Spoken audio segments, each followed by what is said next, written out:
सुप्रभात विद्यार्थीगण। आज आप पढ़ेंगे कविता के बहाने नामक कविता से सौंदर्य व संबंधी प्रश्नोत्तर। तो सबसे पहले हम काव्यांश को पढ़ते हैं।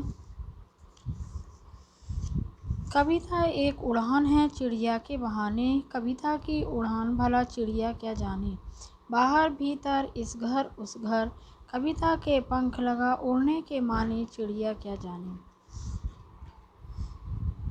तो अब देखते हैं काव्यांश का अर्थ। चिड़िया को उड़ता देख कविता ने अपनी उड़ान भरी, परंतु जब कविता ने उड़ान भरी तो चिड़िया की उड़ान कम पड़ गई, क्योंकि चिड़िया की उड़ान सीमाबद्ध है। वह एक सीमा तक ही उड़ सकती है, लेकिन कविता तो घर के बाहर के वक्तव्य, घर के अंदर भाव, एक घर से दूसरे घर के लोगों के विचारों और भावनाओं को अपनी कविता में सजाकर, कल्पनाओं के पंख लगाकर असीम संसार में विचरण करती है। कवि ने यहाँ चिड़िया और कविता की उड़ान की तुलना की है। तो आइए अब देखते हैं सौंदर्य व संबंधी प्रश्नों के उत्तर। सबसे पहले हम देखेंगे काव्यांश की भाषागत विशेषताएं। तो पहला है चिड़िया क्या जाने। चिड़िया क्या जाने, इस लाइन में देखिए बच्चों, प्रश्न अलंकार है और साथ में मानवीकरण का पुट भी है, क्योंकि यहाँ पर चिड़िया से मानव की तरह ज्ञान की अपेक्षा की गई है। अगला है, यह कविता न तो गेय है, गेय का मतलब गाने योग्य। यह कविता न तो गाई जा सकती है, न छंदबद्ध है, न इसमें मात्राओं और विराम चिन्हों का बंधन है, अर्थात यह मुक्त छंद मुक्त कविता है। इसमें तुकांतता और भाव की लय का अनूठा संगम है। इसमें तुकबंदी है और भाव की लय है, दोनों का योग है। बहाने जाने माने की तुक से कविता में प्रभाव आ गया है। देखिए इसमें तुकबंदी में क्या है, बहाने, जाने, माने, फिर जाने, ठीक है। इस तुकबंदी से कविता में प्रभाव आ गया है। आगे देखते हैं भाषा। काव्यांश की भाषा अत्यंत सरल, सुगम और प्रवाहमयी है, मतलब गतिशील है। कविता का मानवीकरण किया गया है। कविता में मानवीकरण के उदाहरण दिए गए हैं, जैसे चिड़िया से मानव की तरह ज्ञान की अपेक्षा की गई है। बार बार आया है चिड़िया क्या जाने, चिड़िया क्या जाने, है ना। चिड़िया से मानव की तरह ज्ञान की अपेक्षा की गई है। अब हम देखते हैं बाहर भीतर इस घर उस घर में रा वर्ण की आवृत्ति है। रा वर्ण की आवृत्ति है, देखिए बाहर भीतर रावण की आवृत्ति, इस घर उस घर रावण की आवृत्ति है। इस कारण यहाँ पर क्या है, अनुप्रास अलंकार है। और देखिए कविता के पंख, यह कविता के पंख में रूपक अलंकार है। कविता के पंख में रूपक अलंकार है। अब देखते हैं इसका भाव सौंदर्य। काव्यांश में कवि ने चिड़िया और कविता की उड़ान की तुलना की है। कवि ने यहाँ पर कहा है कि कविता भावनाओं व कल्पनाओं के पंख लगाकर अनंत आकाश में भ्रमण करती है, अनंत संसार में भ्रमण करती है, परंतु चिड़िया की उड़ान सीमाबद्ध है। इस प्रकार इन दोनों की तुलना मनोरम बन पड़ी है। यहाँ चिड़िया की वैचारिकी को प्रस्तुत किया गया है। आगे देखते हैं अगला काव्यांश। कविता एक खिलना है, फूलों के बहाने कविता का खिलना भला फूल क्या जाने। बाहर भीतर इस घर उस घर, बिना मुरझाए महकने के माने फूल क्या जाने। तो इसका अर्थ देखते हैं बच्चों। इसका अर्थ है, कवि ने यहाँ फूलों और कविता की तुलना की है। फूलों को खिलता देख कविता भी खिल उठी, लेकिन कविता के खिल उठने पर कविता की खुशबू के सामने पुष्प की सुगंध पीछे रह गई, क्योंकि पुष्प को खिलने के बाद मुरझाना भी होता है, अर्थात पुष्प मुरझा जाता है। परंतु कविता तो मुरझाती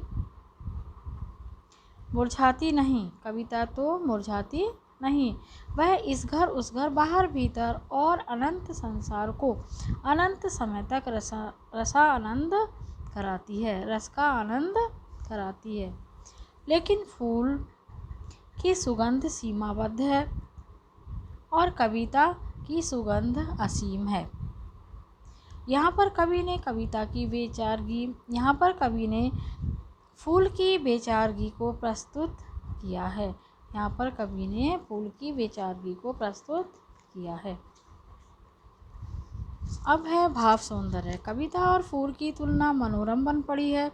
यह कविता की तुलना, फूल कितना छोटा है, ससीम है और कविता अनंत है, यह समझने में कवि पूर्णतः सक्षम है। कविता का खिलना भला फूल क्या जाने में फूल की बेचारगी को दिखाया गया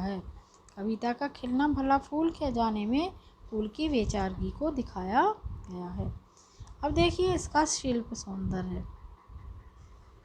फूल क्या जाने में प्रश्न अलंकार है, जैसे वहाँ था। चिड़िया क्या जाने में प्रश्न अलंकार था और मानवीकरण का पुट था, क्योंकि मानव की तरह ज्ञान की अपेक्षा की गई है। यहाँ भी यही बात है। फूल क्या जाने में प्रश्न अलंकार है, इसमें मानवीकरण का पुट है, जहाँ फूल से मानव की तरह ज्ञान की अपेक्षा की गई है। अगला पॉइंट है, यह कविता न तो गेय है, गाई नहीं जा सकती, और ना छंदबद्ध है, यह छंद मुक्त कविता है। इसमें तुकांतता के भाव का अनूठा संगम है, योग है। तुकांतता तुकबंदी है और भाव की लय है, इन दोनों का अनूठा योग है। अगला पॉइंट है, भाषा अत्यंत सरल, सुगम और प्रवाहमयी है। अगला पॉइंट है, बाहर भीतर, इस घर उस घर में, राखी आवृत्ति से अनुप्रास अलंकार है। अगला पॉइंट है, कविता का खिलना फूल क्या जाने में ल की आवृत्ति से अनुप्रास है ना। ये देखिए, बाहर भीतर, इस घर उस घर, राखी आवृत्ति से अनुप्रास है। और कविता का खिलना भला फूल क्या जाने, देखो खिलना लावण की आवृत्ति है, इसलिए यहाँ पर भी अनुप्रास अलंकार है। ये देखिए, बिना मुरझाए महकने के माने, मुरझाए और महकने में मावर्ण की आवृत्ति है, इसलिए यहाँ पर भी अनुप्रास अलंकार है। ठीक है, और यहाँ ठीक है, यहाँ अनुप्रास अलंकार है। और खिलना भला फूल क्या जाने, फूल तक अनुप्रास अलंकार है। आगे देखते हैं अगला काव्यांश। कविता एक खेल है, बच्चों के बहाने, बाहर भीतर, यह घर वह घर, सब घर एक कर देने के माने बच्चा ही जाने। सब घर एक कर देने के माने बच्चा ही जाने। तो आइए देखते हैं इसका अर्थ। बच्चों के खेल को देखकर कभी भी शब्द की घृणा करता है। वह शब्दों के, भावों के, विचारों के नए खेल खेलता है। वह शब्दों के, भावों के और विचारों के नए खेल खेलता है। जिस प्रकार बच्चे खेल खेलते हुए कभी घर में जाते हैं, कभी बाहर भागते हैं, वे इस घर से उस घर तक समान भाव से खेलते हैं।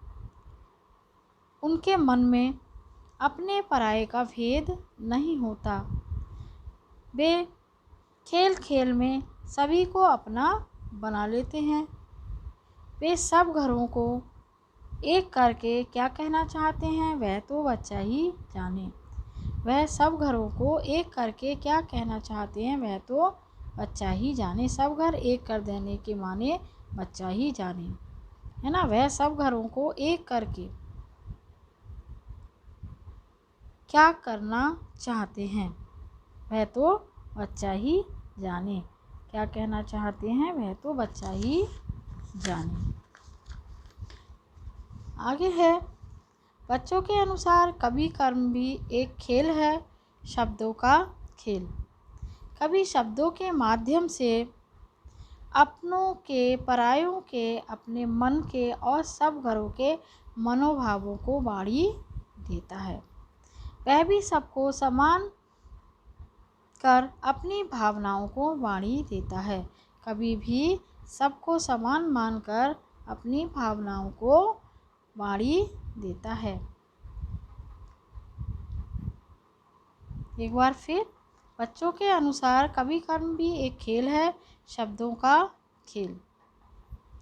कवि शब्दों के माध्यम से अपनों के, परायों के, अपने मन के और सब घरों के मनोभावों को बाढ़ी देता है। वह भी सबको समान मानकर उनकी भावनाओं को बाढ़ी देता है। बच्चों, आपको समझ में आ गया होगा। तो यह कविता के बहाने जो मैंने आपको पुनः अभ्यास कराया है, इसको पुनः पढ़ें और ध्यान से पढ़ें। धन्यवाद।